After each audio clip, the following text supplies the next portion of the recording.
on your guy.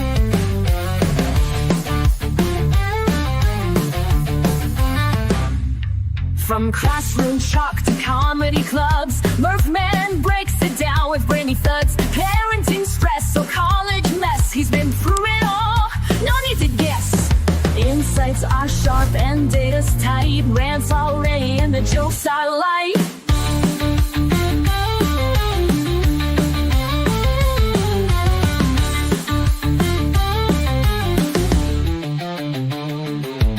Hot takes, real talk, keeping it true.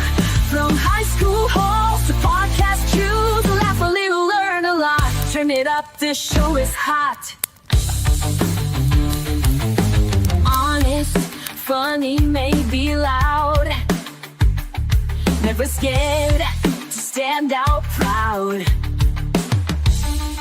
When life gets real, the mic stays warm.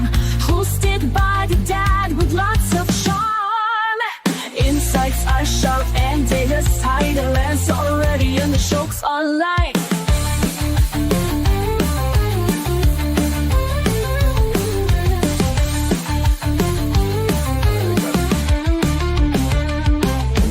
Hot takes, real talk, keeping it true. From high school halls to podcast cues, laugh a little, learn a lot. Turn it up, this show is hot. Grab your coffee and let's get into it. No filter, no fluff, just real talk. Let's do it. Ready or not, here we go. It's time for Murphman to start the show.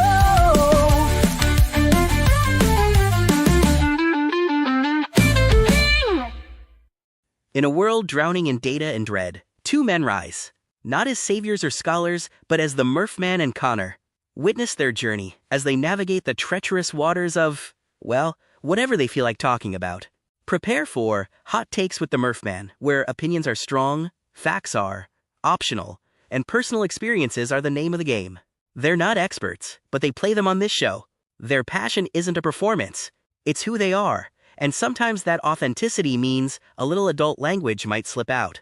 They apologize for that ahead of time, promising to keep it minimal, but their reactions are always genuine. Now grab your coffee, sit back, and enjoy the show. Here are the Murphman and Connor.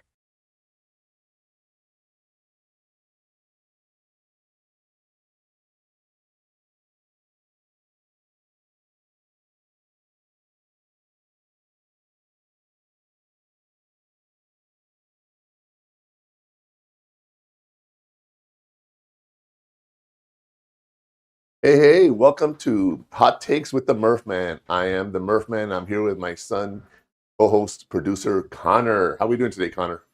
Good. How are we doing today? I'm doing good. It's been a pretty interesting week for me. Yesterday I was at the Art Space Galleries exhibition and I got to host it. And today I get to do the Kaleidoscope Art Market. I'm going to be hosting the whole event. So it's a pretty eventful week for me. That's good. You ready for it? I think so. I hope so. What about you? Anything going on with you? Nope. Nothing's going on with me this Nothing week. going on with you. Nope. You no test, no nothing? Nope. Really? This week's been a chill week. Okay. You've been going out and doing a lot, right?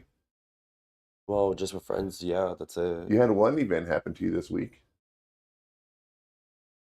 What was that? Mm. Oh my god. Really? Right. Really? You want to get into it? I got pulled over for speeding. A little bit over the speed limit. He got a warning. He's good, but it was pretty funny. Mm. Oh man! So today, episode 14. What are you going to miss most about after high school? That's what we're going to be talking about today, Connor. You ready for that? Mm-hmm. You think we should start Ignite the Fuse? Yes, sir. Let's go.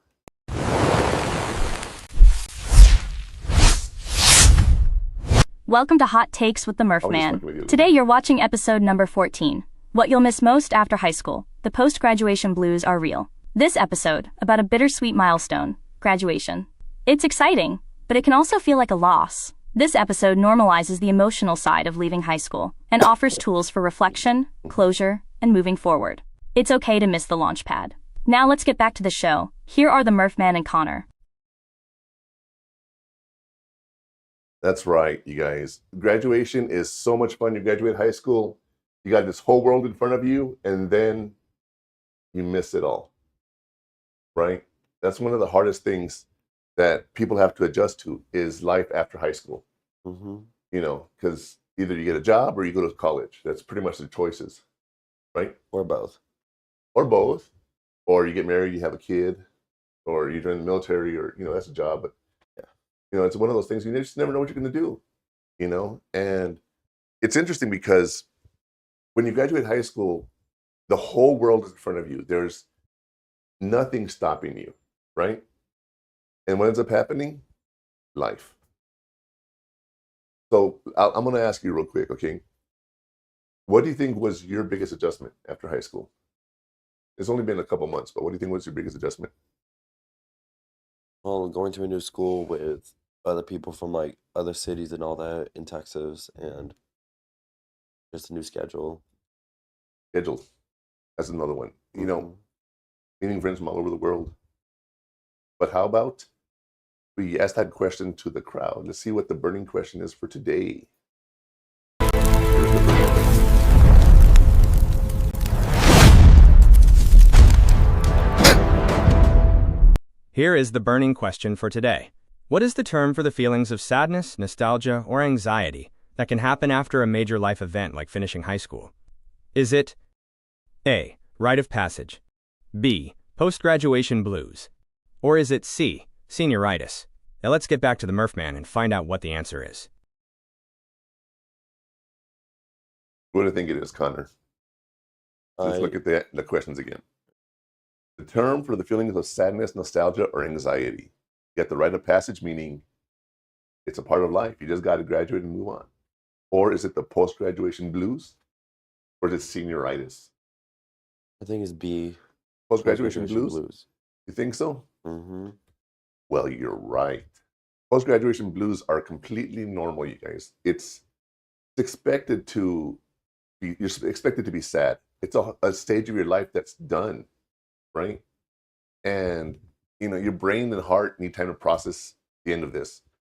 How long do you think you processed being graduated from high school before you realized I'm going to go to college? Like a month or two. A month or Maybe two. A month. Excuse me. A month or two. Okay. Just a month, probably. And then you said, oh, crap, here comes school. Yeah. Right? Mm-hmm. And what's interesting about that is you had the summer off and you started doing things with me and you started going out. We had fun. You're going to college. We did the whole college stuff, right? Prepping for college, going to check out the campus, orientation, all that stuff, right? How was that for you going to orientation and registering? I mean, it wasn't stressful. I mean, it was just like a little field trip, I guess. I don't A little know. field trip. Okay. It wasn't that bad, right? Mhm. Okay. And you got to register, right? Then we had to deal with the financial aid. Oh, yeah. We had to look into your scholarships. We had to look into your registration, make sure you got your parking. The parking was one that we had to learn how to do, huh? We just learned not to refresh. We were number 2,000 something, and then by the time you refresh, we were like, what was it, 8 or 9,000? 9,000. Yeah.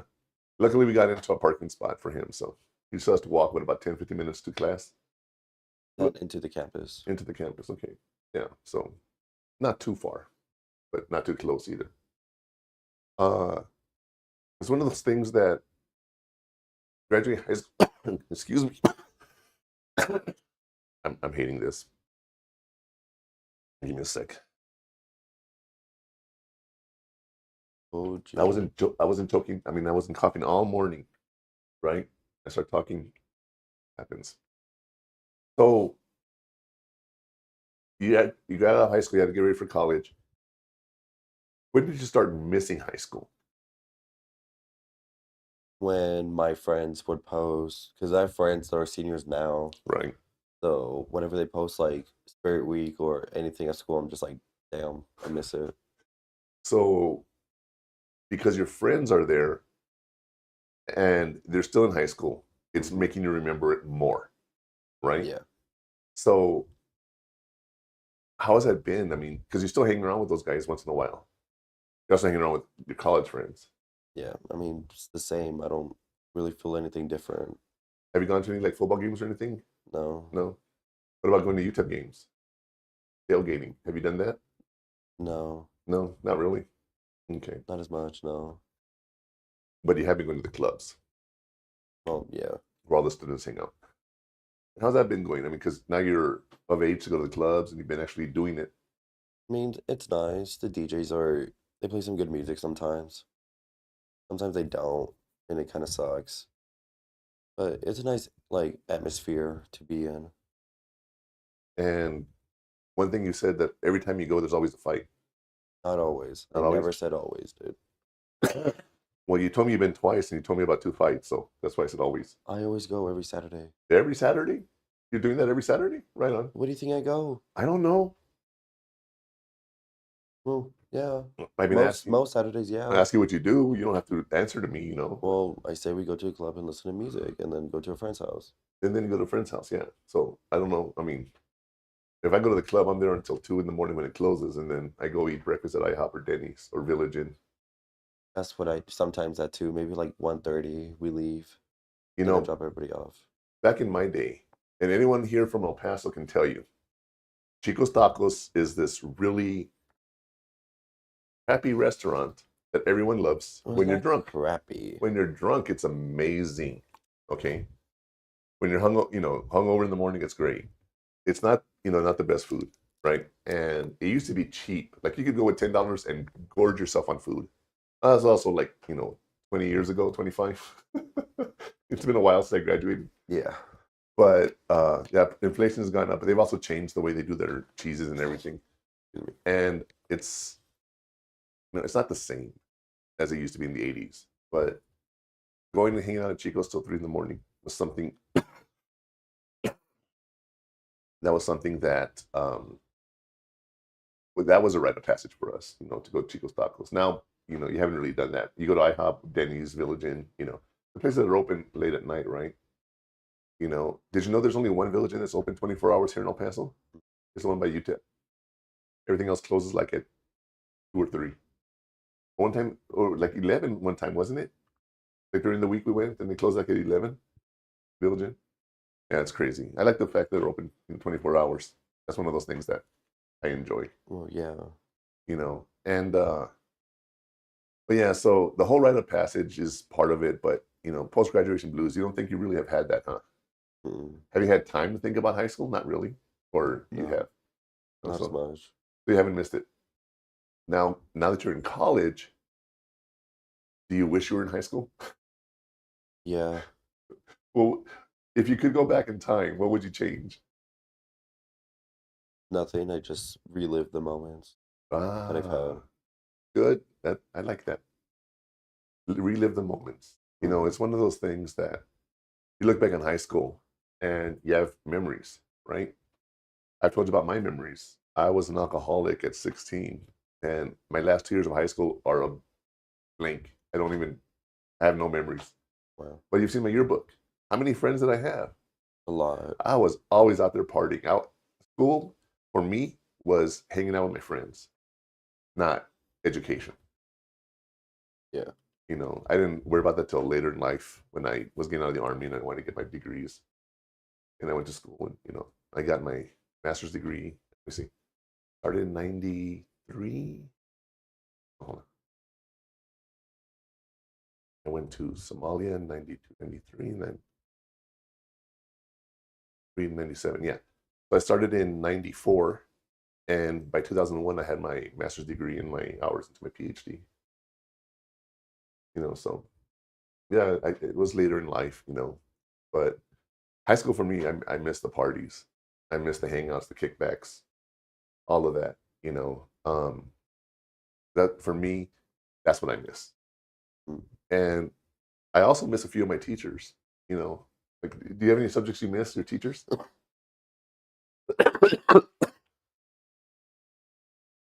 I miss some teachers. I miss engineering. I miss computer science. I miss physics. I miss culinary, football. What else? Well, we're going to talk about football specifically a little later, I think that's it. but no teachers in particular. Just the classes. The classes. I can't think of the teachers' names like on top of my head. Well, I can tell you some of mine. In ninth grade, I had Miss Trujillo, who was my algebra teacher, and I remember her because she was just so beautiful. But she was a really good teacher. You know, she taught us really good. But I just remember her being so pretty, and I was always distracted by her beauty. You know. But in high school, the only people I can remember are my counselor, and I'll tell you a story about that later, and my teacher for DECA, which is like a marketing program, and Anna Obermiller. I still remember her name. She used to live on Boy Scout Lane. I know that because we went to Boy Scout camp with my brothers, and she was there. One thing, I went to her house. Nothing happened with Miss Obermiller, okay? But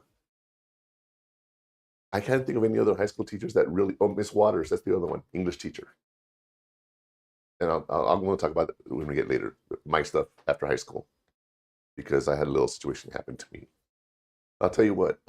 Let's get to today's hot take and find out where we're going to be going today. What do you think, Connor? Yeah, that sounds good. All right. Here's today's hot take. Today's hot take is, graduation is exciting, but it's also a form of loss. It is completely normal to feel sad about leaving high school, and we need to give ourselves permission to feel those feelings and find closure. Let's ask Connor how he has felt after leaving high school.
It's time for a break. Hot Takes with the Murph Man will return after these messages.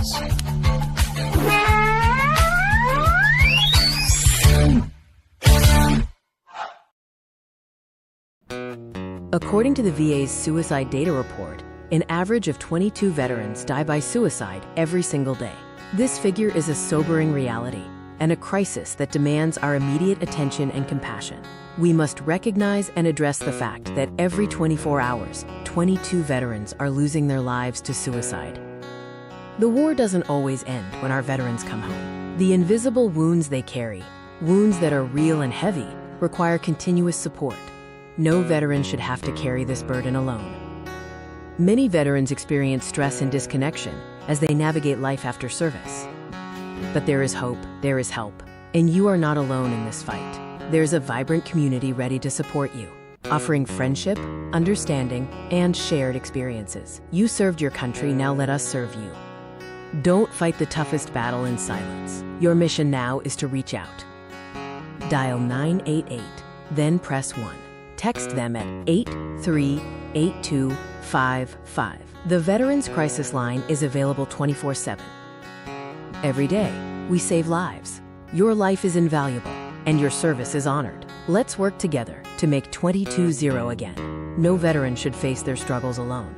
Together, we can ensure every veteran finds the support and hope they deserve.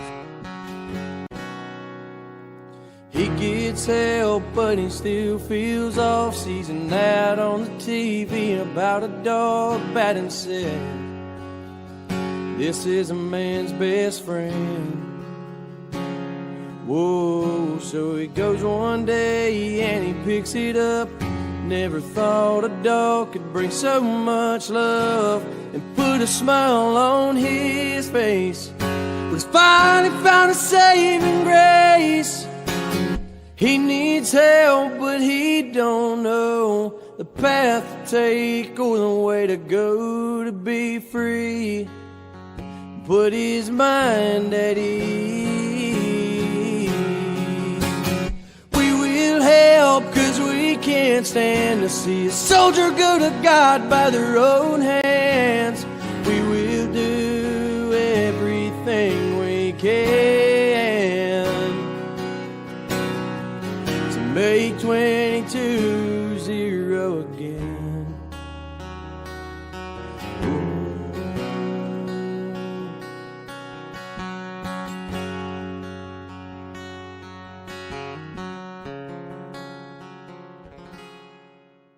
Before we jump back in, a quick reminder of where to find us. For all the short clips and highlights, make sure you're following us on social media. You can find all the show details on our website, purehottakes.com. And for full show replays and exclusive premium content you won't hear anywhere else, be sure to subscribe at stream915.com. Anybody, okay, you can actually call 988 if you're suicidal or you want someone to talk to. 24/7, 365, you guys. They are there to help. Make sure you reach out. We do not want to lose anyone to something that can be prevented. You know, when I was a counselor, I would tell people that were suicidal, you have to ask. That's one of the things you have to ask. If you think someone's suicidal, ask them, because most of the time they want to talk. And I would ask this question that was very telling. Now I want you to think about this. Do you want to die? Or do you want something to change? And most people would say, I want something to change, right?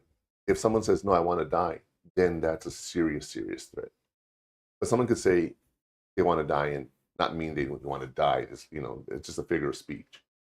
But ask them if they mean that. Say, you know, like my friends know, don't joke about that around me, right? Mm-hmm. You had a friend that had something like that. And I said, take it seriously, remember? Yeah. You know, he's like, no, he's not going to do anything. Don't assume. Call him, talk to him, right? Get him the help. And you did. He ended up getting counseling, I believe, right? Or she? Was it she? She. So ask, you guys, get the help. If you need the help yourself, go to 988, dial 988, and you can call them and press 1 if you're a veteran. And someone will be there to talk to you. But I'll tell you what, let's get into some of the terms we're going to be covering today and laying down the coals. Yeah. Yep.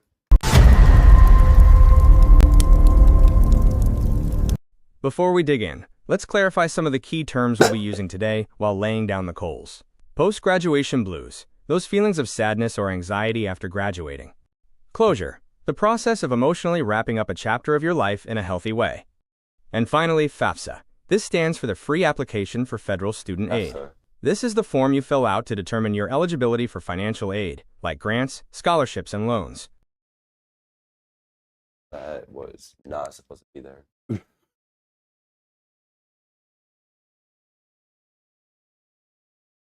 I don't know. I don't know either. So laying This down is the why I coals. don't like using AI.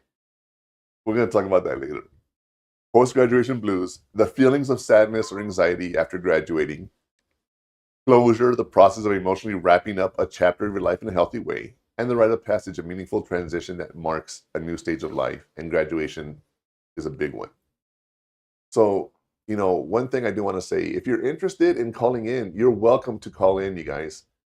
Our phone number is 915-201-0887. You can call in and be part of the show, and we can talk about this if you want to talk about your high school stuff, what you miss most. We'd be happy to have you call in. But that rite of passage, let's start with the last one first, is everyone has to do it, everyone has to graduate, and they have to move on. You have to be an adult at some point, right? My favorite question I ask people is, what do you want to be when you grow up? Because even adults don't know what they want to be when they grow up, right? So, it's part of life, but it's not easy. And closure means it's the transition from one stage of your life to another.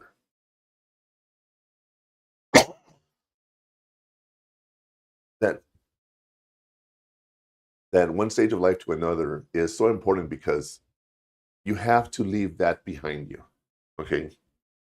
One of the things we talk about right now is veteran suicide, but when you're in the Army or military, you live it 24/7. You think about that, okay?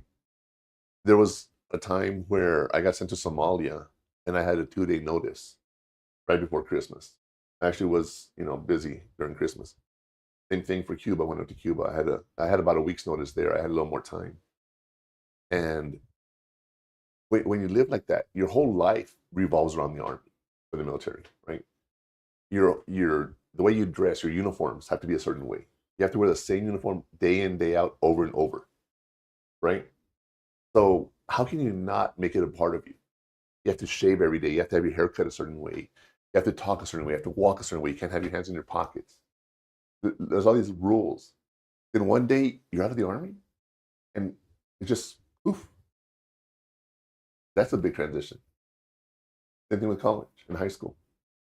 High school, you're not expected to really be too responsible. You're expected to mess up and stuff. But when you get out, all of a sudden you're like, oh, now I have to go to work. Now I have to have a career. Now I have to do something. No one prepares you for that, huh? That transition, you guys, is the hardest thing for anyone. It's one of those things when you think about all the things that go on, what happens?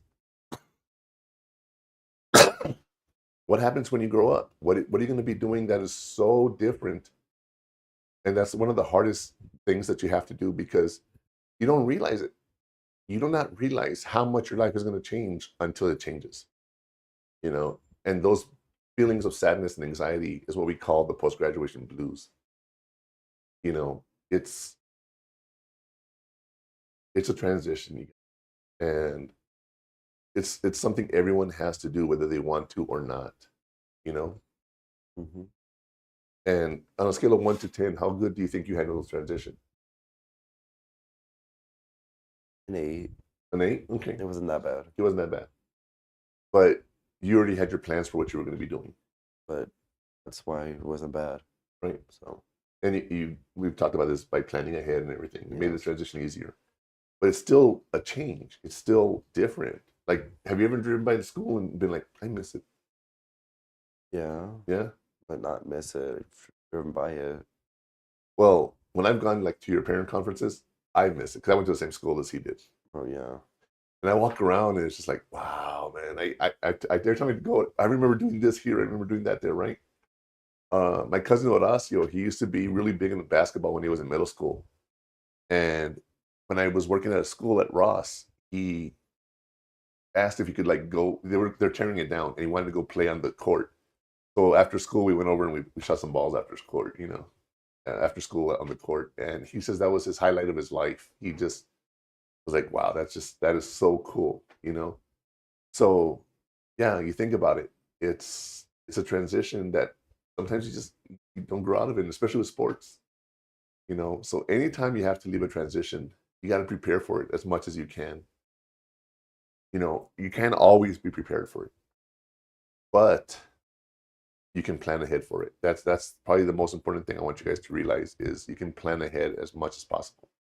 Now, let's talk about a story from the fire that actually applies this a little bit so we can give you a better example, okay? Here's our story from the fire. After graduation, Taylor feels unexpectedly sad. She misses her daily routine, seeing her friends every day, her favorite teachers, even the chaos of the school cafeteria. To process it, she decides to write a letter to her future self about her high school experience. This small act of reflection helps her feel grounded and ready to move forward.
That letter you would write to yourself.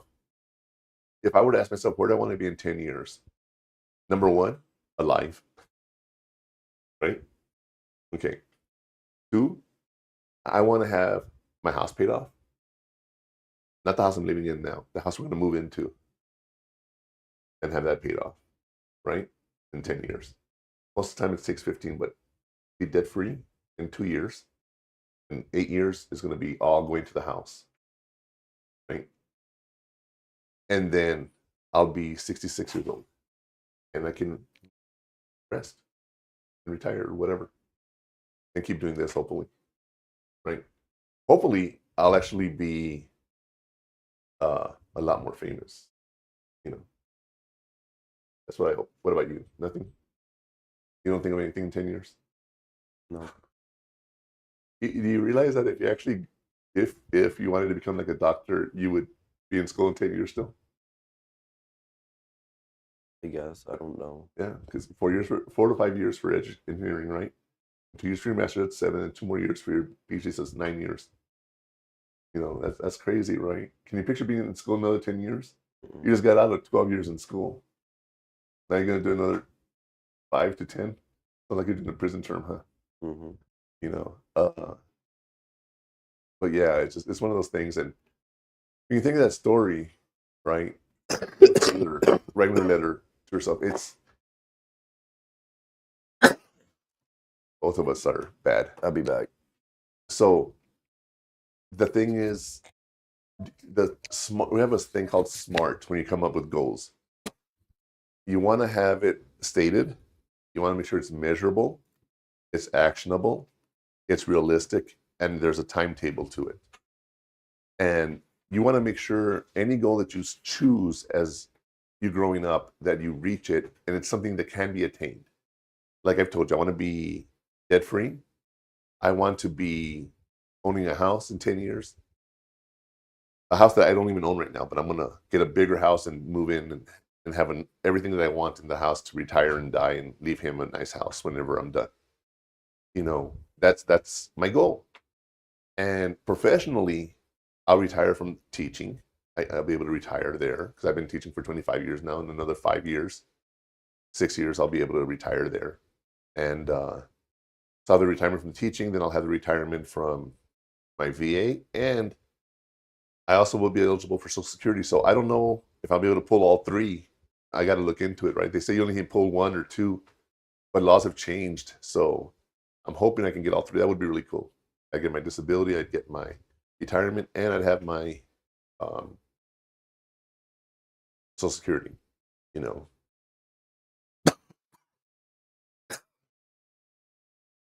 I apologize. But make yourself a goal because you really want to be able to plan ahead and know where you're going. When you're high school, you don't really think of the future. Like Connor right now, we're asking him, 10 years from now, where are you going to be? He's like, I don't know.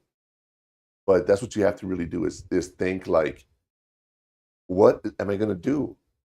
Connor knows for the next 4 years he's going to be in college. He knows that, right? He's going to start working. I don't know. Maybe he'll start working at the college, working in financial aid or working with something at the college, a teacher assistant, who knows, right? Maybe not even that. It's one of those things that we don't know because you're so young. You have so many possibilities. Mine is stay alive, retire, die. That's basically what's going to be mine. But it's how you live those 10 years or how you live those final years of your life. If you plan when you're younger, and hopefully nothing major happens like with me. All my savings went when my wife passed away. We had the medical bills that we had, co-pays, all of that for the couple of years that she was going through her treatments and stuff. That was a lot of money. It really was a lot of money, and it emptied our savings. And I had to start over. With my first wife, I had 2 houses, got divorced, had to sell them. So my plan there changed. I got remarried. My savings there went away. I started over again. That's where I am now. And like I said, in 2 years, I'll be completely debt free. At the most, maybe even a year. At the end of this year, I could be it. I could be debt free. But I would want to buy a car. That's one thing. One of my goals for 10 years, right, is buy that car. And go from there. So you just never know what you're going to be doing in 10 years, And it's a really sobering thought when I ask, what are you going to do with your life, right? What are you going to do with your life?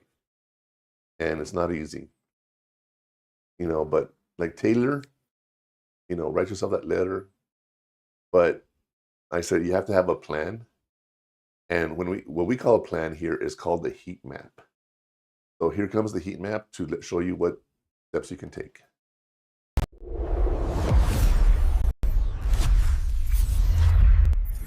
I forgot to give you a pill this Here morning. is the heat map to help navigate this stage of your life. Write a letter to your future self, or make a senior year scrapbook or digital photo album. Plan a small, intentional goodbye ritual with your close friends or family. Make some time to reflect on what high school taught you, beyond just the academics. Now the Murph Man will tell us more about this. That's right, you guys. Write a letter, we already talked about that. That's what Taylor did. Send a small intentional goodbye ritual with your close friends. What would you think your ritual is that's already in the system? Like a tradition, or what do you mean ritual? Well, there's rituals as your senior year. Certain things you do as a senior, right? Like senior sunset, senior ditch day. What's another thing? Well, senior sunset, sit and sunrise, ditch day. There's one last time you see everybody. Graduation. And that's a ritual, believe it or not, for every student that they're graduating high school. You know, rituals are part of our tradition as humans. We have certain things we do, you know. When someone dies, you go to the cemetery, you bury them, you know, you have that. Or you're getting married, you go to the church. You know, there's certain things that we all do that are stages of like rites of passage. But the intentional goodbye, and that's what a funeral is for. Did you know that? Now, I'm going to tell you 2 facts about funerals that are really cool. Have you ever heard of the term bell ringer? Well, in the old days, they weren't able to tell really well if someone was dead or like in a coma, and they would bury them.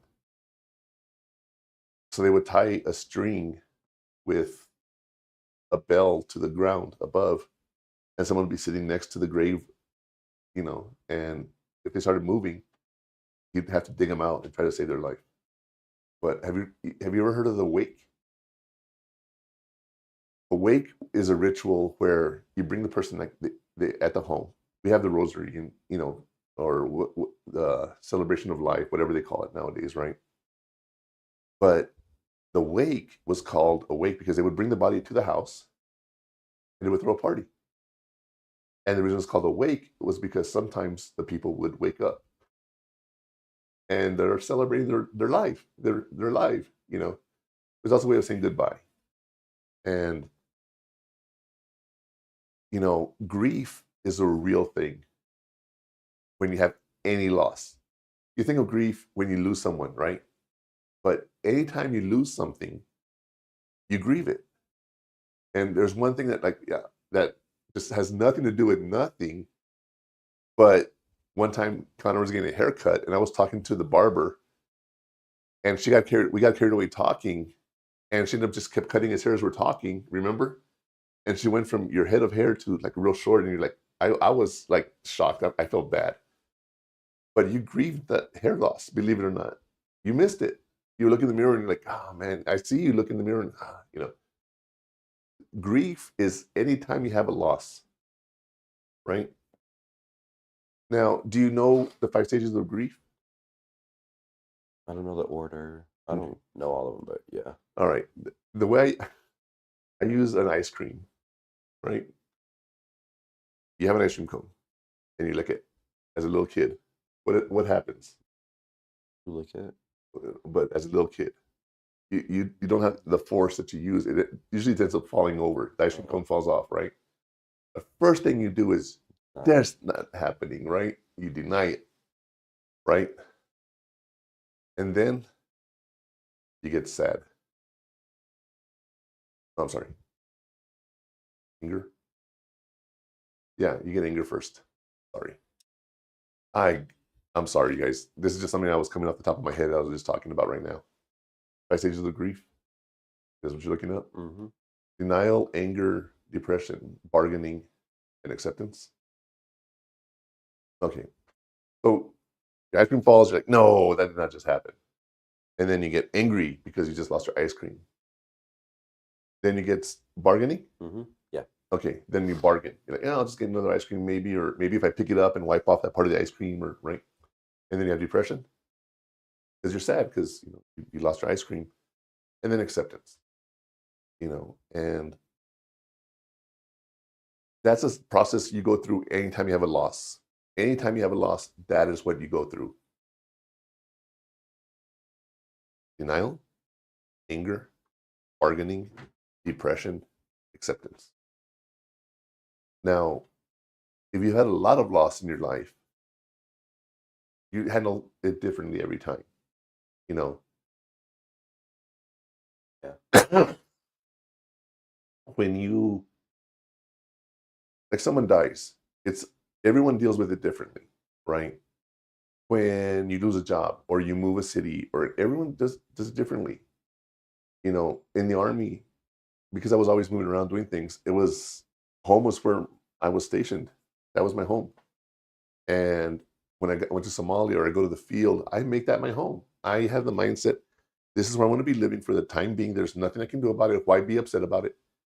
Just move on, you know? And it's one of those things that you learn how to cope a lot easier, right? But one thing that we don't talk about here is stress. Can we talk about stress a little bit? Why? If I want.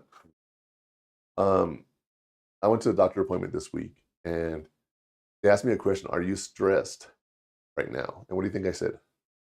Well, I don't know you. Well, but you know me enough to know if I'm stressed or not. You are stressed. You're always stressed. I'm always stressed. Why am I always stressed? Because I'm alive. See, we've talked about good stress and bad stress, eustress, distress. You're always stressed. Even when you have good stress, you're going to feel it in your body and everything, okay? You have physical stress, the tension in your body and everything. You have the emotional stress where you get depressed or angry or happy, even excited, all of that. And then you have behavioral stress. Eat more, drink more, sleep more, or less. Eat less. Your libido goes up, goes down. It all changes. Mm-hmm.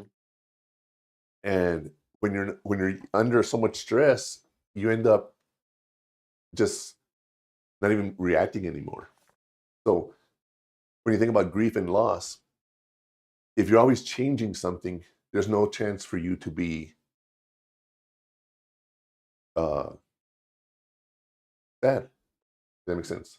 Because you go and you accept it a lot faster because it's just a part of life. Now, one of my favorite books to read is Who Moved My Cheese? Do you remember that story? I don't remember. Said it many times. Many times. There's two little mice, two little men in a maze. They go to Cheese Station C, and written by Spencer Johnson. It's a book, Who Moved My Cheese? And they have a lot of cheese, and one day the cheese is gone. And the way they react to it is you have Sniff and Scurry, who are the two rats, or the mice, whatever, and then two humans are Ham and Haw. And Sniff is one of those that's very cautious when change happens. You know, there's some people that just really are taking change very slowly. Then you have people like Scurry, who takes off right away. Change is like means it happens, go on. You have Haw, you laugh at yourself when you look back on your stress, right? When you look back on your stress, it's one of those things that you say, have you one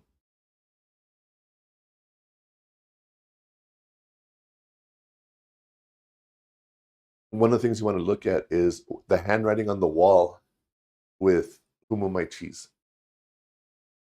Because the handwriting on the wall is so interesting, because there's the thing is, the cheese ends and they have to go out into the maze, right? And it's amazing because you don't realize the changes you go through, you know, in life. And joining that maze is such an interesting thing. As you go out into the maze like you are right now, you graduate high school, right? Your cheese moved, that's what we call it. And then you go into the maze and you start looking for new cheese. That's what the whole purpose of the maze is. And in the maze, they talk about the handwriting on the wall, that Haw goes back and, you know, gives himself little tips like change happens, anticipate change, you know, monitor the change, right? Adapt to it quickly. There's certain things that he writes on the wall to himself, but one of the things he writes on the wall that really, really impacted me was when he writes, "What would you do if you weren't afraid?" You know, and I'll ask you that, Connor. It's scary to go out into the world, right? After high school. Did fear affect you in any way? Just not that you were scared, but like this is a big deal. Like when you walk into your chemistry class and you see seats with 300 students, it's like, right? There's a little bit of fear there. Like, what did I get into? That's a real thing, you guys. That's one of those things where it happens and you're like, whoa, this is really happening to me. It's like realism hits. But what would you do if you weren't afraid? And let me tell you, when I was in the Army, well, I was a draftsman to begin with, and then I joined the Army and went active duty, and I became a behavioral science specialist, a counselor in psychology that leads me to who I am today. And I remember in high school, like I told you, I was a party animal. I nerded out my last 2 years of high school. And in the Army, I became a counselor, got out with my degree, got a counseling degree. And there was one person I always modeled myself after. That was Terry Grijalva. She was a counselor at Burgess. I remember her for 2 reasons. One, she always wore high heels. Right? I'm sorry. I'm a guy. What can I say? Right? You have crushes on your teachers and counselors, whatever. But this counselor tried helping me with all the issues I had with my family. And she would call me in and try to talk to me, and I didn't want to talk to her or anything. Years later, I was the president of the counseling association here in town, and I had a meeting with the counselors, and she was there. And I walked up to her, and I'm like, Miss Grijalva? She's like, yes. And she didn't remember me. It had been several years, and probably about 15 or 20. And she says, I'm sorry, I'm not dressed. She was in a sweatsuit, right? And she says, I hope, she says, you remember me I guess I helped you. I said, no, you didn't help me. And she looked at me like, what? I said, no, let me tell you. So I live my life, Bill, what you taught me here. She says, what was that? I said, I never wanted to help.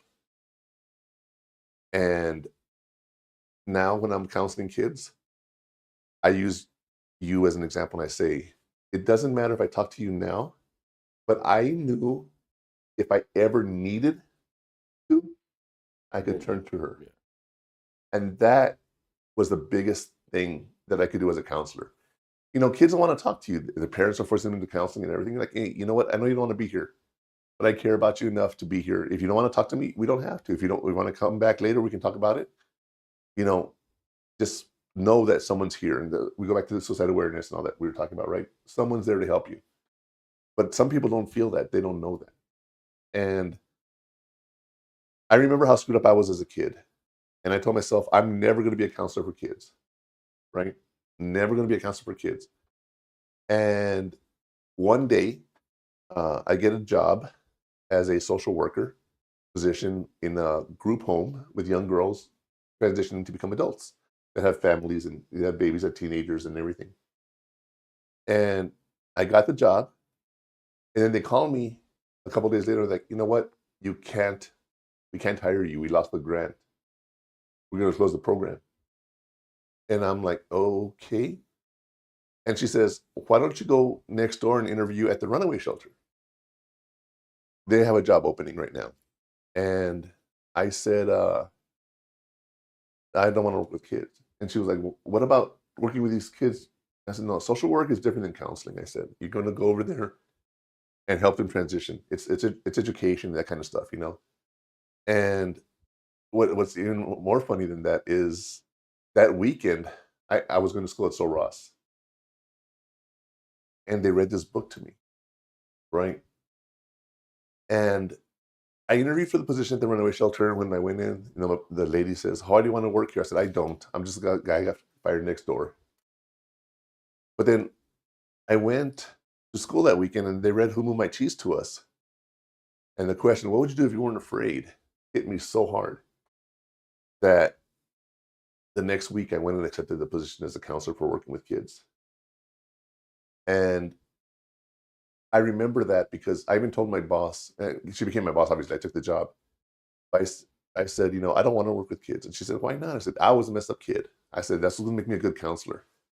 because I understand that situation. But kids can't change their life. They're stuck in the situation. There's nothing they can do. And she says, you'll be surprised how much kids can do. And I was very surprised at how much control kids have. And it was one of those things that, as a counselor, I know I changed people's lives for the better. I know I did. I help parents, I help students, I help kids, everybody. I know I help people. But I think back to that one statement. What would you do if you weren't afraid? That changed my whole life. Mm-hmm. And it's just one of those things that you don't realize how much your life can change based on one little act. If I were to ask you, give me something in your life that changed you, and I don't mean like, anything sad or nothing. I'm just saying, did anything in your life impact you in any way, shape, or form? Nothing I can think of the top of my head. No? Okay. That's good that you haven't had to have that moment yet, but you're going to have a moment where you're going to make a decision one way or the other. And it's a real decision. You're going to have to decide this or that. And it's not easy.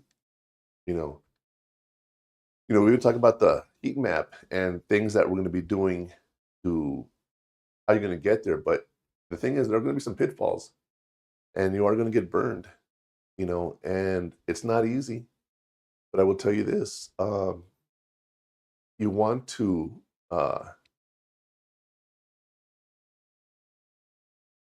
stick around for what we're going to talk about here. But right now, we're going to play a quick clip from the movie Nuremberg. It's a Sony classic coming out November 7th, which is yesterday. What? November 7th is yesterday. Today? Oh, yeah, yesterday. Yeah. Sorry, yeah.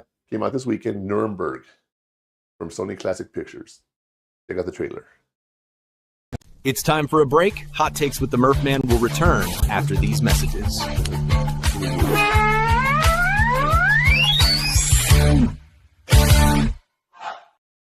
Justice Jackson, they captured Hermann Goring alive. Tell me about him. He's the face of the Nazis. I'm gonna put Goring on trial. Edward escapes the hangman's noose. Very sure of yourself. No man has ever beaten me.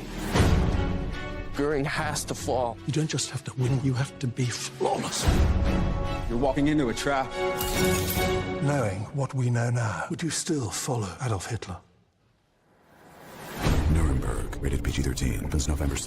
The station where our veterans' voices are heard. MBR Talk. Find us on the web at mbradio.us. At Military Broadcast Radio, the goal is to offer a platform for mental health advocacy while connecting the military community through various media platforms. Founded by U.S. Army veteran Joel Hunt, MBR gives a voice to veterans, first responders, and their families through streaming radio, podcasts, video, and outreach events. With its leadership run completely by veterans and hosts of the diverse programming from all branches of service, MBR was created as a response to the silent battles veterans face after service. Military Broadcast Radio is also a Wreaths Across America partner, hosting a $5 back sponsorship group page.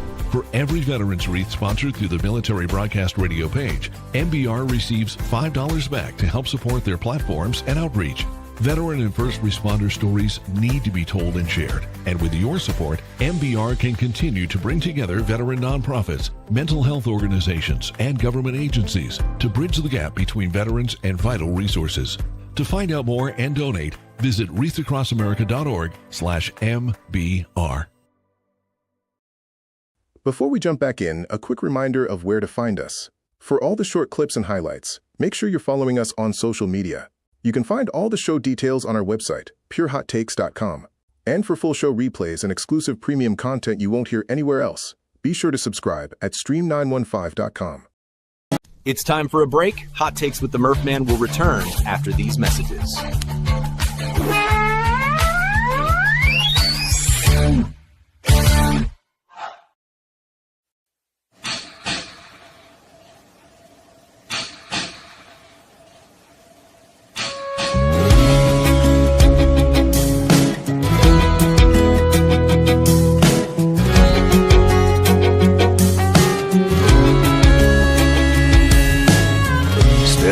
There's a hotel window, many floors above. What's missing down there is love. thinking through the smoke that fills my mind. Don't worry, it's not my first time. Adios, amigo. I'm so glad I seen you. I won't be seeing you around. Adios, amigo. I've been looking for you since I stepped foot in this town.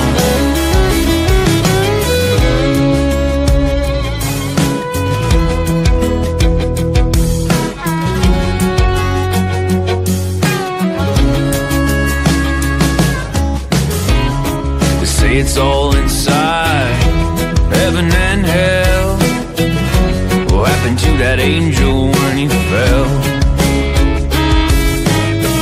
Give it just one try. Tell me you don't like it. Be God for a moment and don't despise it. Adios, amigo. I'm so glad I seen you. I won't be seeing you around. Adios, amigo. I've been looking for you since I stepped foot in this town.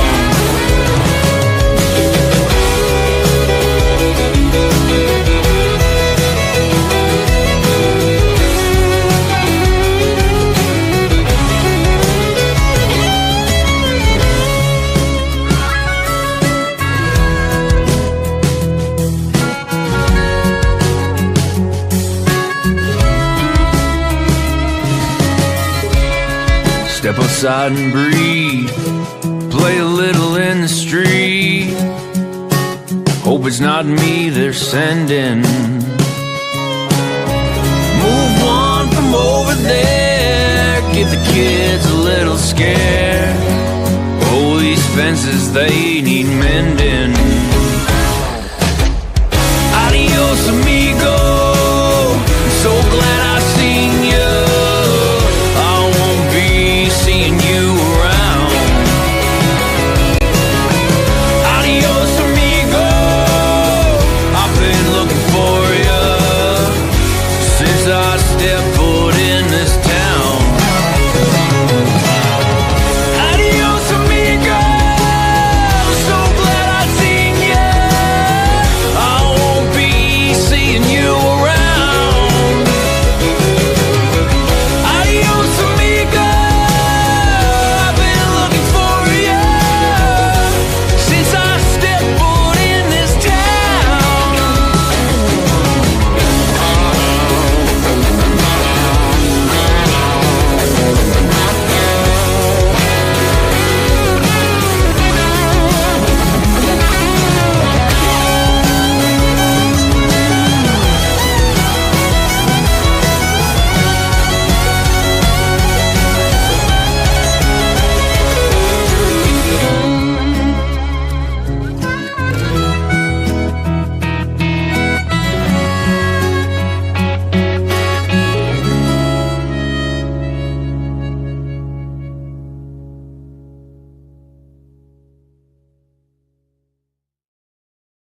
Before we jump back in, a quick reminder of where to find us. For all the short clips and highlights, make sure you're following us on social media. You can find all the show details on our website, purehottakes.com. And for full show replays and exclusive premium content you won't hear anywhere. What do you think of the Nuremberg trailer, Connor? Looks like a good movie, huh? Do you know what Nuremberg is, by the way? The Nuremberg trials, they were, the Nazis were on trial after all the atrocities they did in World War II, killed all the Jews. Yeah. Well, that's the trial of them. That's what Nuremberg's about. So it has Russell Crowe in it. It looks pretty good. Maybe we'll go see it tomorrow. I was thinking about that. Where at? At the theaters. The movie's out. And so anyway, we were talking about the heat map and all things, and here's some pitfalls that you can get when you can get burned, okay?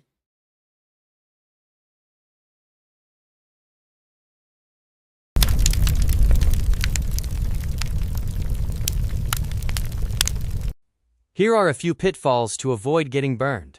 Don't just pretend everything is fine. Don't just pretend everything is fine if it's not. It's okay to acknowledge your feelings. Don't just rush headlong into the next thing without a pause. Take time to reflect. And try not to compare your journey or your feelings to what you see others posting online. Focus on your own journey. You guys, first off, don't pretend, don't be in denial. That's the first step. Fine, it's not. It's okay to acknowledge your feelings. It's okay to say, I'm okay. You know, that's one of the things about grief. They tell you you need to be grieving for a certain amount of time. Right? Do you know, actually, we've talked about this before. I don't remember. Why do we grieve for a whole year?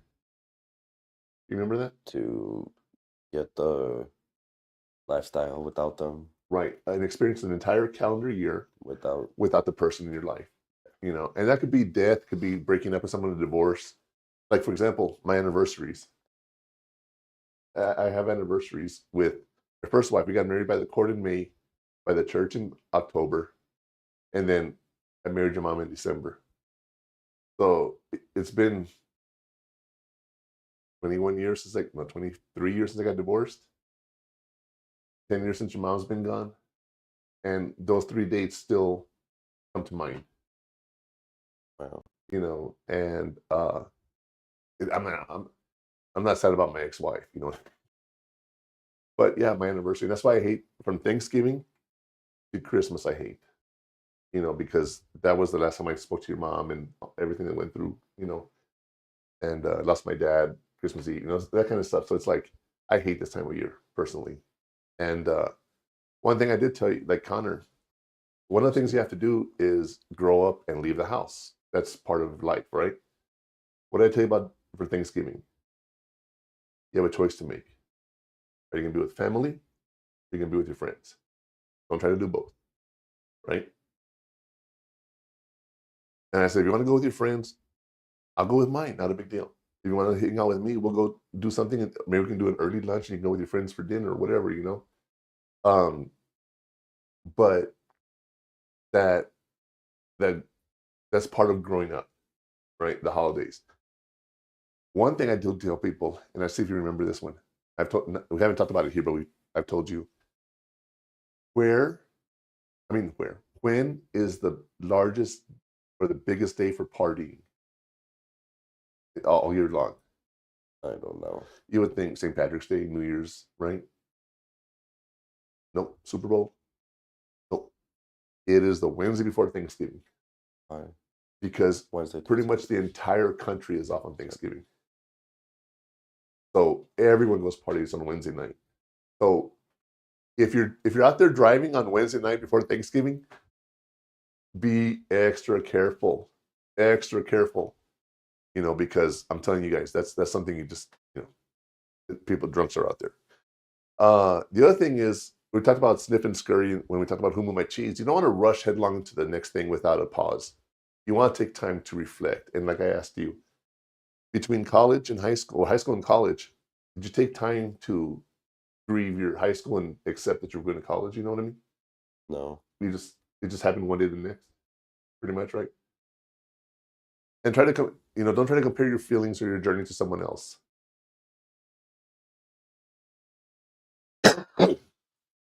When you do that, you're on your own journey. And, you know, I sit here and I look at a lot of people who graduated with me, right? There's some that are doctors. There's one guy who's a part owner of the Houston Texans. You know, like he's a millionaire. There's people that are rich, and there's some that are losers. There's some that have died, overdosed, you know, murdered, killed people. I mean, we all have that in every class, right? When I go back to my reunion, you know, and I meet people, it's like, I don't remember them, so I don't go to my reunion. But there's a few people that I've kept in touch with over the years. And, but I ask myself, why am I not as successful as that person? Right? And my answer is, I started a lot lower than his family. He already had money. Right? But how can I compare myself to that person? I can't. But even if I had the money, doesn't mean I'm going to do the same choices he made, right? So we have to live our life and not what someone else wants us to live. And that's one of the things I've told you. I'm sorry I've done that to you. I put my ideas on you, and after the 10th grade, I said, you're going to be on your own, right? Because you had to start at some point. And hopefully you're able to make your decisions on what you want to do, you know. And I don't know if you compare yourself to any of your friends, but don't, because everybody is different. Everybody, you know. Like, for example, I like being in front of crowds, right? And like tonight, we're going to be doing the Kaleidoscope Art Market at the Coliseum, and I'm going to be hosting the event. I'm emceeing it. And the guy who was working with me, he's like, hey, you think you can do it? And I said, I won't know until I'm there, you know? And like last night, I was hosting the Art Space Gallery exhibitions, and he's like, yeah, you know, this is, make a few corrections here and there. First time I started, I was nervous. I was like, you know how I get when I get nervous, I start talking really fast. He goes, you gotta slow down. I said, I will. It's just the nerves getting started. Then I did a few more interviews with people, and it was real chill. And I told him tomorrow, the next event is different because I'm going to be interacting with people. That's my thing. I can do that all day long. And he goes, yeah, and he says, you know, I've been doing this for years. I still get nervous. And I cannot compare myself to him because he has the experience and I don't, right? So I'm learning. And I'm not going to sit here and say, oh, I don't know what I'm doing. Because I don't know what I'm doing, but hey, that's life, right? So as you look at this stuff, realize that you have your own journey to go. You have your own path, and you're getting to your own things at some point. Don't compare yourself to other people. All right? Listen to me. Do not compare yourself to other people, because it's just different for everybody, you guys. It really is. And you want to have your own path. You want to find your own way in the maze and find your way to T Station N, they called it. And, you know, as a counselor, when I was counseling, there was a few people that I worked with, and I'm like, ooh, that person is someone I want to learn from. When I'm teaching, that's a person I want to model myself after, right? That's different. You're adding to who you are, but you're not that person. You're not trying to become that person. Someone does something good, and you're like, I wish I could do that. That's different. But don't be like, oh God, how come they're having it so easy in class and I'm having a hard time, or vice versa? How can you be so stupid? It's easy. Don't ever do that. Don't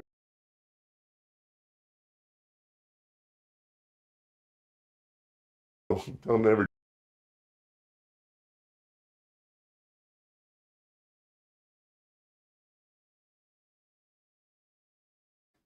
In math, it's just helping you in science.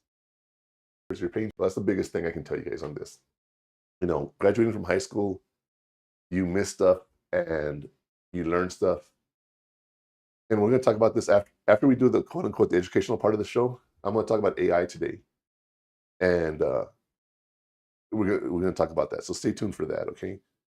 But there's ways to prevent that. We call that our heat shields.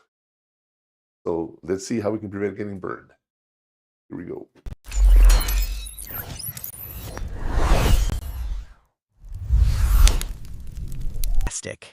The main websites you'll need are the Common App, FAFSA.gov, and the College Board. You can also find plenty of graduation reflection worksheets or journal prompts online. Now back to Murphman and Connor. All right, sorry again, AI. That's why I hate it, but no, someone doesn't listen to me. Hold on. That's your fault. In prepping for the show, what did I tell you on Monday? I'm good for Saturday, right? I was ready early this week. Obviously not. All right, so, okay.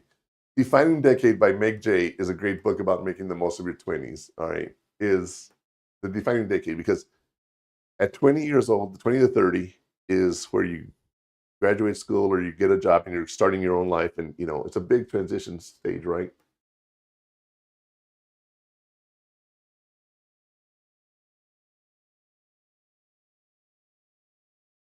everything else.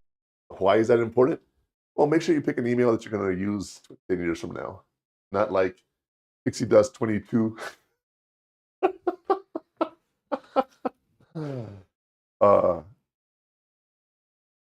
The email that I use is the Big Funny Guy.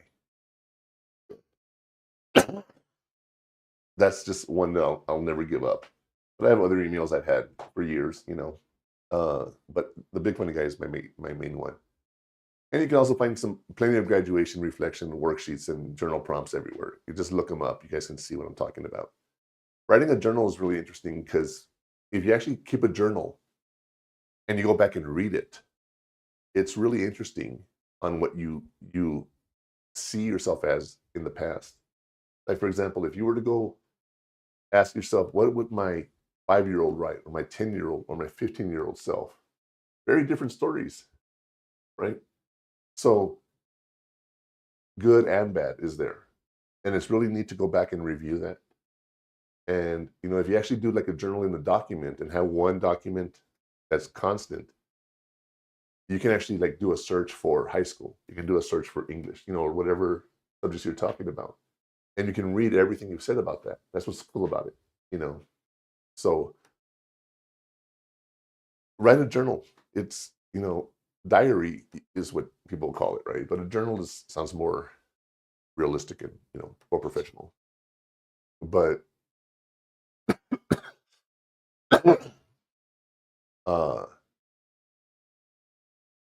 it was interesting, you know. And one thing that I did, I never told you this. You were 9 years old when your mom passed, but I read all her text messages to her friends and everything because I wanted to know what she was thinking. You know what I mean? Also, if she said anything bad about me, I literally read every message that she had. And luckily, nothing bad about me, other than, yeah, every now and then he has a bad temper. Right? But that was mostly toward Christy, by the way. Oh, yeah. But she never had any sad discussions with her friends in text. You know, I'm sure she talked about it. But it's really interesting to go back and read everything she wrote, you know, just in general. It was just an insight to your mom's mind, you know? Yeah. Call it an invasion of privacy if you want, but it was something I needed to know how she handled it and if I had to worry about it, you know what I mean? And luckily, you know, I think she handled it okay. Sad, but still. And, you know, but read books. I recommend Who Moved My Cheese, and there's another book that I recommend is Dr. Seuss's All the Places You'll Go.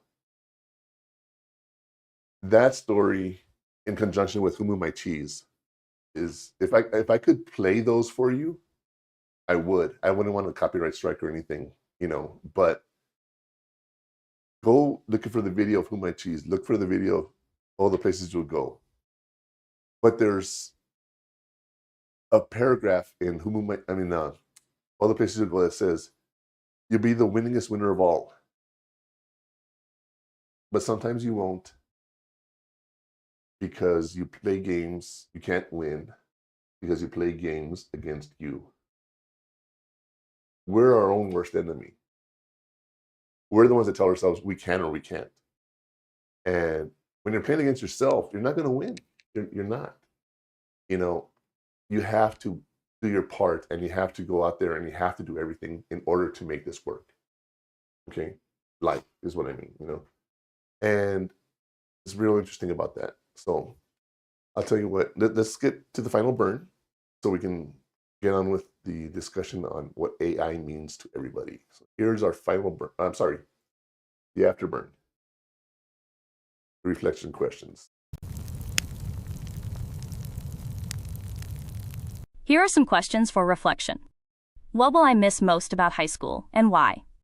What am I most proud of from my high school years? What lessons or values do I want to carry forward with me into the next chapter? Let's ask Connor what he misses most about high school. My friends, football, school itself. Really, I mean, just mostly friends and teachers. Yeah, right. Okay. And we've been talking about this. And also, The next question. What am I most proud from my high school years? Football, graduating, having friends. That's it. Okay. Any lessons or values you want to carry forward with you to the next chapter? Graduate, have friends. Watch football. Watch football. Learn football. There's nothing wrong with looking back on your life and going, like with me. And I'll never say I was a loser, but I really had no drive, no direction. The Army gave that to me. But, other than that, it's just, I look back and I ask myself, what am I most proud of from high school? Was my ROTC. And making the drill team and commanding it and doing all that stuff was my thing, But I'll tell you right now, the thing I'm most happy with is that I'm not an alcoholic anymore. How often do you see me drink a beer? Not as much. Okay, but the question was how often? Not often. What does that mean? I only see you drinking when you, like, on Saturdays maybe, with the Bud Lights. But every Saturday? Some. Okay. As I just said. All right.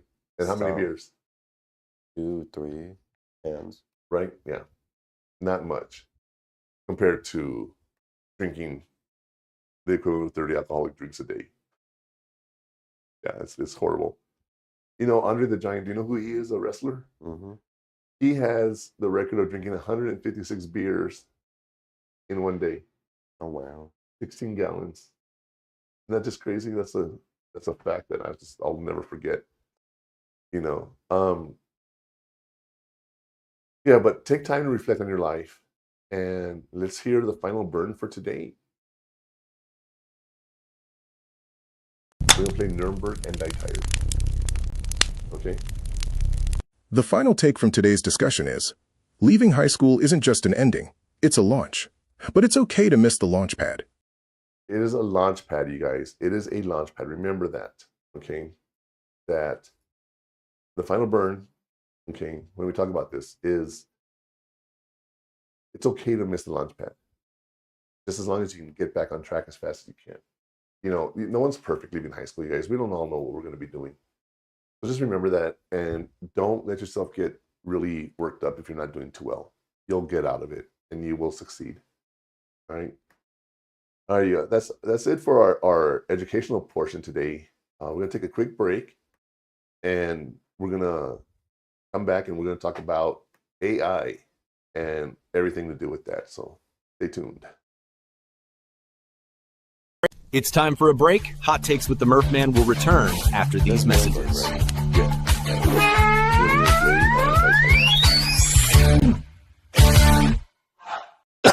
Justice Jackson, they captured Hermann Goring alive. Tell me about him. He's the face of the Nazis. I'm gonna put Goring on trial. Edward escapes the hangman's noose. Very sure of yourself. No man has ever beaten me. Goering has to fall. You don't just have to win, you have to be flawless. You're walking into a trap. Knowing what we know now, would you still follow Adolf Hitler? Nuremberg, rated PG-13, since November 6th. Before we jump back in, a quick reminder of where to find us. For all the short clips and highlights, make sure you're following us on social media. You can find all the show details on our website, purehottakes.com.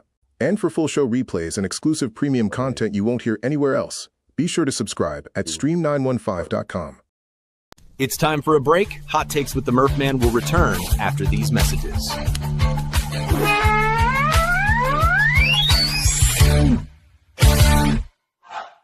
The station where our veterans' voices are heard, MBR Talk. Hey, thanks for tuning in. Welcome, Quack. Program are those of the speakers and do not necessarily reflect the views or positions of any entities they represent. The web at MB Radio.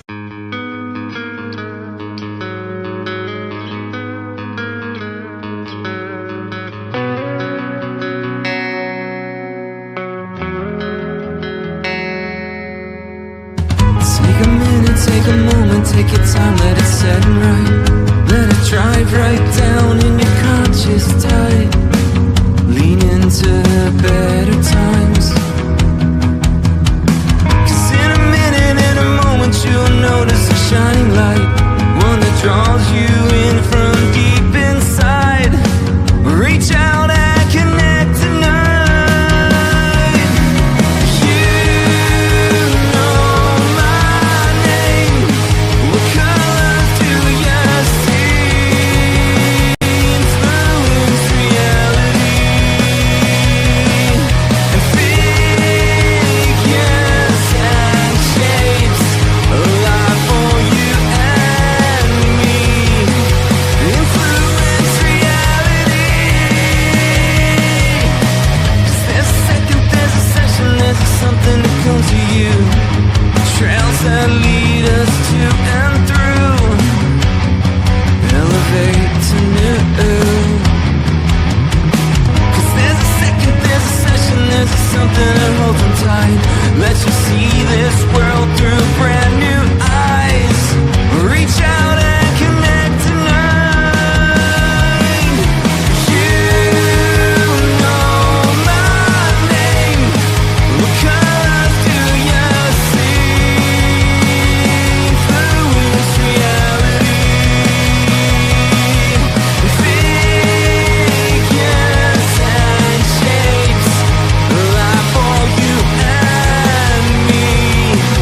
Influence reality.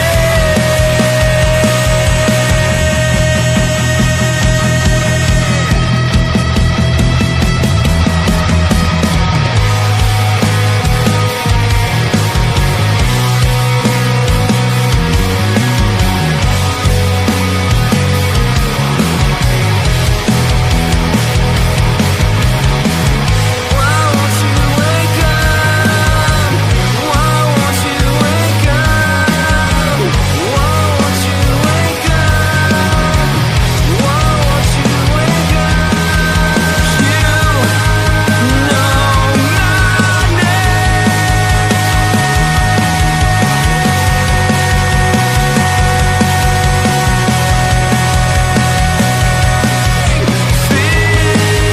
Figures and shapes, alive for you and me. Influence reality. Why won't you wake up? Why won't you wake up? Why won't you wake up? Why won't you wake up? Why won't you wake up? Why won't you wake up? Why won't you?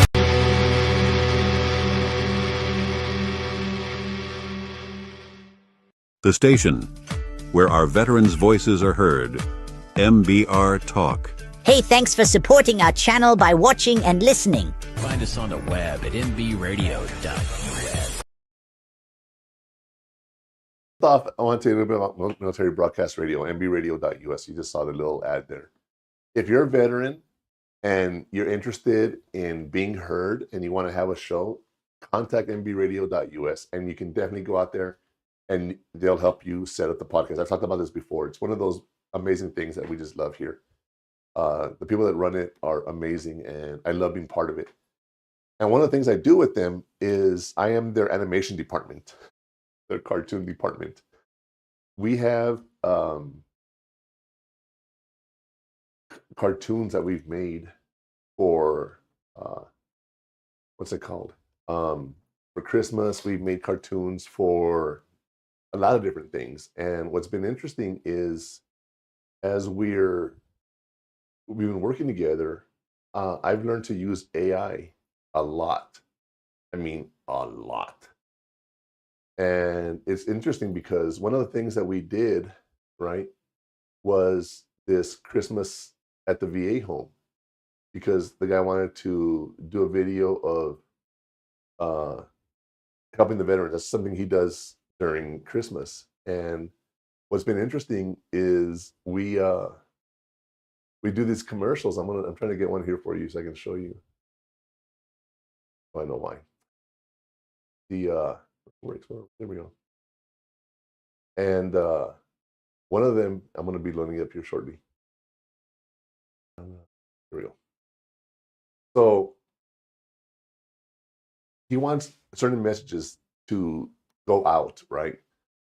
And we're doing it through cartoon and animation. And that's something that I'm learning how to do. And I would say before summer, when I started all this, I had never used AI really. You know, I started using AI. I use Gemini. I had a website, so it comes with the website, and Workspace is what it's called. And I started using AI for everything. And like, for example, I just had my eval at the college, and my coordinator is like, you got to add more stuff to the class. You got to do this and that. So I went home and I said, here's the book. Help me find videos. And it found me 2, 3 videos for each chapter. It found me assignments about, well, not I found me, they're my assignments, but it helped me rewrite them for the new book.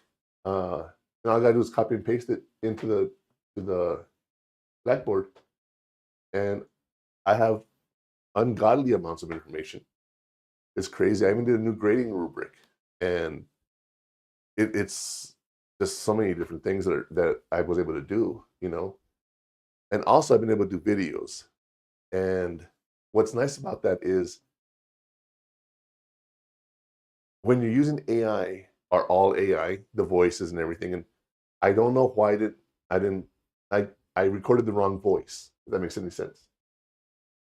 So I apologize for that. I have different slides, and I got to remember which I'm recording, because it actually is continuous, and I just forgot to click one of the clips. But the thing about AI is it's very powerful to use if you know what you're doing. But it also is making us very dependent. We're not able to think for ourselves anymore, right? That's what's happening. Students are using AI to write papers, and before you know it, they're not going to be able to think anymore. I used AI, like I've told Connor, you know, and you've heard me do this. Gemini is what I use, and I'll be in the car, and it says, okay. I said, here's some tips that I want. Okay, what do you think? Oh, I like those. How about we add this? Oh, that's a good thing. Add it. Okay, now I've looked at it, and you know what? Maybe let's word this a little differently, and then it would rewrite it for me, and it literally is a transcribe of our conversation. And I said, okay, now summarize it for me, and there's my assignment. You know, so it's coming from my brain. I'm just not having to write it, right? And that's what's so cool about it, is you can use it and use it properly. You can do a lot of stuff with it. I created a whole course with it. You know, when I'm like fake news, okay? There's been AI. There's stories that come on. I don't even know if it's a real story or not. You know, like the crash that happened with the UPS plane just recently. You heard about it, right? The plane's taking off, and it's just on fire. And I saw all these different views of it. I've been following it very closely. And you can see where the engine's falling off, and then you can see where it starts turning because the engine is pushing on one side, and it goes on its side and slides, and that's how it, you know, it exploded, whatever, right? But when I first saw it, I was like, is that it? Is that real? And a lot of people hear something on TikTok or Instagram or Reels or Facebook or whatever, and they say, oh, it's got to be real. When Connor was younger, he asked me one time, he says, hey, Dad, is the earth really flat? And I said, shut up. I was a little kid. No, Okay? no, yeah. I was No, no, like yeah. 5. No, not even. No, you were a little older than Fourth grade. 9. 4th grade. 9. You were 9. You know how to do that? You get the grade and you add 5 years to it. Oh, I just say whenever my mom died. Yeah, sorry, I'm not laughing at your mom died. That But works. emotional damage. But he asked me if the earth was flat. And I'm like, no, shut up.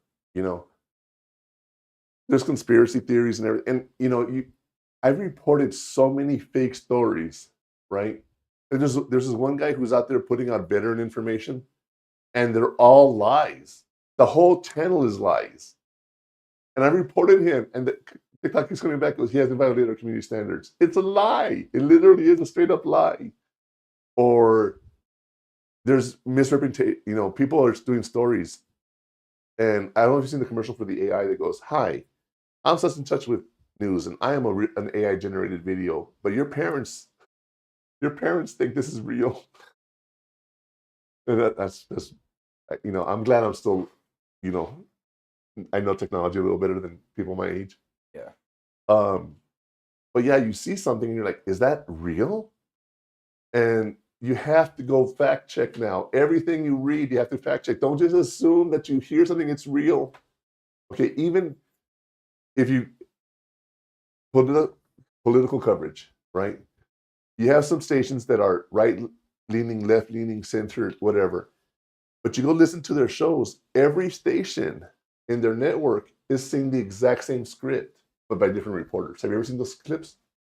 And that's because the news station is pushing a message out. Everyone has a message to push out. Yeah, I was gonna say. You know, same story, just different. Well, same story but different channels. Right. So, and it's taken different. Like one says we're going back to the shutdown. The Republicans are this, the Democrats are that, whatever. You know, but when people fighting for our country in another country, and they're not getting paid,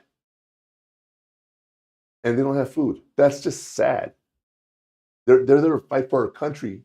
They could actually be sent to war right now. Okay. It looks. Hold on. It says my mic was unplugged. Can I hear it? No. Oh, you connected. Uh-oh. Internet. I don't think that was in. Oh, no, it is. Streamlabs, I'm so good. Hello. 1 2 1 2. Okay. Hold on. Oh, wow.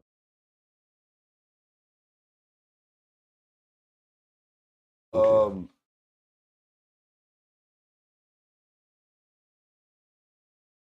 I would join.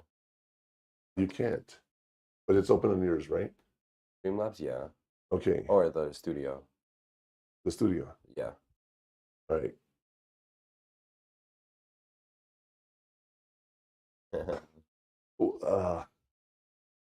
Just leave and come back. My mouse isn't even working. That's just so weird. All right, let me see if I leave. Hopefully, it doesn't shut the stream down. You're in the studio, right? Mm. Did it shut you down? No.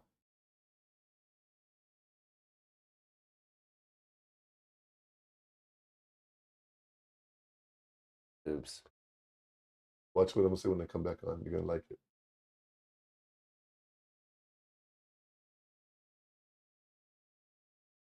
All right, we're back. I'm still muted.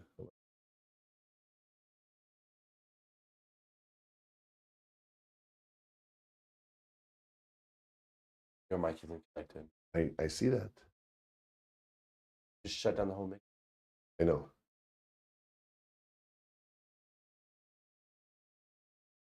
Technical difficulties. Oh, now you're. Yeah.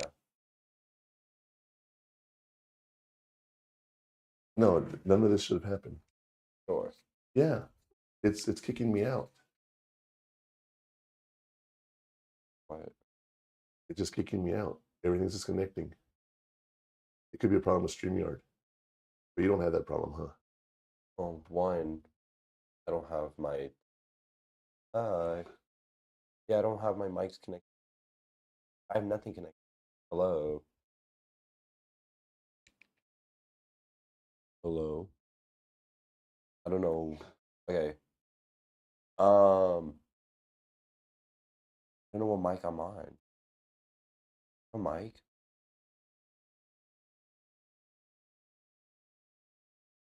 Play a commercial. Technical difficulties. We'll be right back. Should I play Final Christ?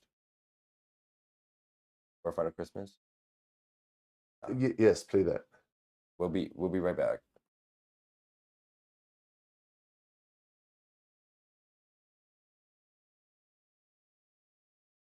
The DLZ disconnected.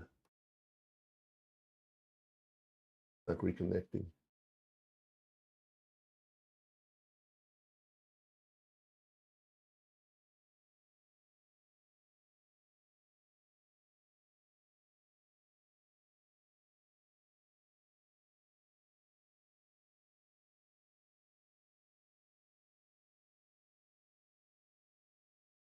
I have no idea.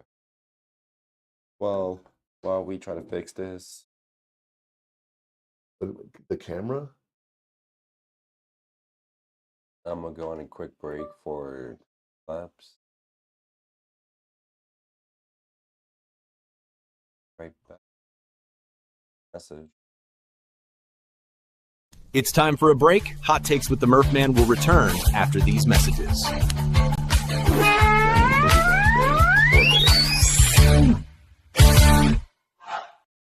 Justice Jackson, they captured Herman Goring alive. Tell me about him. He's the face of the Nazis. I'm gonna put Goring on trial. Edward escapes the hangman's noose. Very sure of yourself. No man has ever beaten me. Goering has to fall. You don't just have to win, you have to be flawless. You're walking into a trap. Knowing what we know now, would you still follow Adolf Hitler? Nuremberg, rated PG-13, since November 6th. Before we jump back in, a quick reminder of where to find us. For all the short clips and highlights, make sure you're following us on social media. You can find all the show details on our website, purehottakes.com. And for full show replays and exclusive premium content you won't hear anywhere else, be sure to subscribe at stream915.com.